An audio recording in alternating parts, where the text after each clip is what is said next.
Merry Christmas, Mount Calvary, and welcome to your final devotion of the week. Today is Christmas. We're celebrating the birth of our Savior. And to conclude our week of devotions, we're focusing on his mother, Mary, the last of the 5 women named in Matthew's genealogy. And we all are pretty familiar with the story of Mary, but before we dig into that story, let's figure out where she fits into this family tree.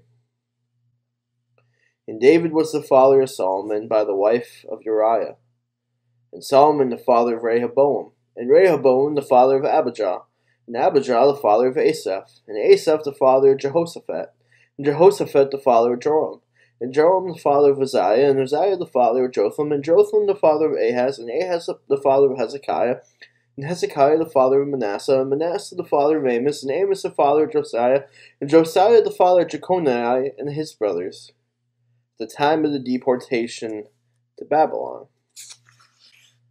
And after the deportation to Babylon, Jeconiah was the father of Shealtiel, and Shealtiel the father of Zerubbabel, Zerubbabel the father of Abid, and Abid the father of Zadok, and Zadok the father of Achim, and Achim the father of Eliad, and Eliad the father of Eleazar, and Eleazar the father of Mathan, and Mathan the father of Jacob, and Jacob the father of Joseph, the husband of Mary, of whom Jesus was born, who is called the Christ. So all the generations from Abraham to David were 14 generations, and from David to the deportation to Babylon, 14 generations. From deportation to Babylon to the Christ, 14 generations. And so we see Joseph, the husband of Mary, whom Jesus was born. Mary's only connection to this family is through her marriage. Her marriage that almost didn't happen, right? Because Joseph was going to quietly divorce her until an angel appeared. But today's devotion isn't about Joseph, it's about Mary. A young woman, really a teenager in today's culture, but that culture was different. Adulthood was much younger. But in today's age, a teenager who had great faith. And one of the most beautiful hymns of the Bible is her hymn, called the Magnificat. And I'm going to read it. And Mary said, and this is in Luke 1, and Mary said, "My soul magnifies the Lord, and my spirit rejoices in God my Savior. For he has looked on the humble estate of his servant. For behold, from now on all generations will call me blessed. For he who is mighty has done great things for me, and holy is his name, and his mercy is for those who fear him, from generation to generation. He has shown strength with his arm, he has scattered the proud in the thoughts of their hearts.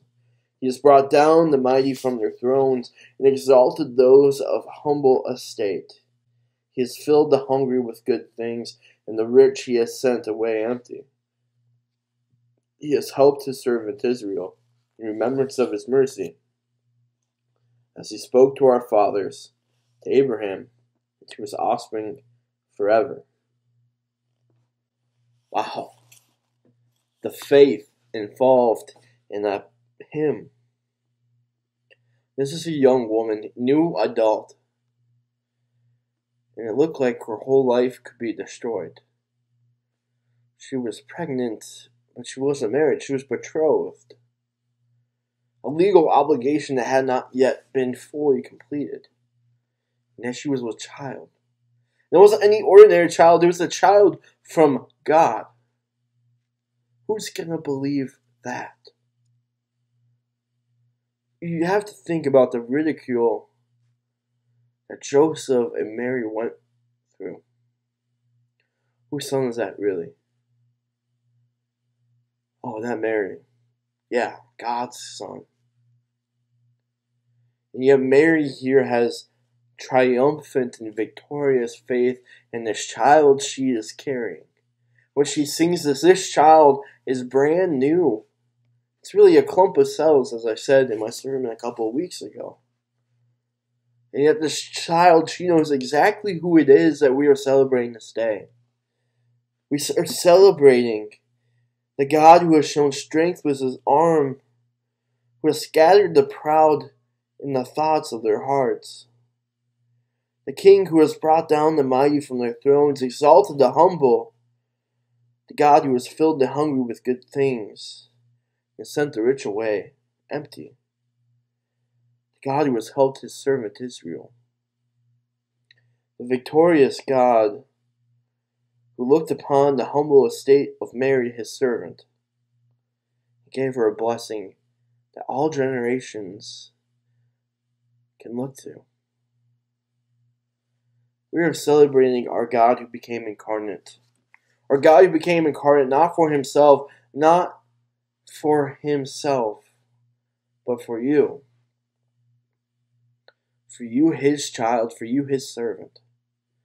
You, his servant, is imperfect and sinful and could never live up to the standards he has set. Our God is perfection, and that's what he demands. There's no mistaking it. And you and I can never achieve those standards. We are constantly breaking them.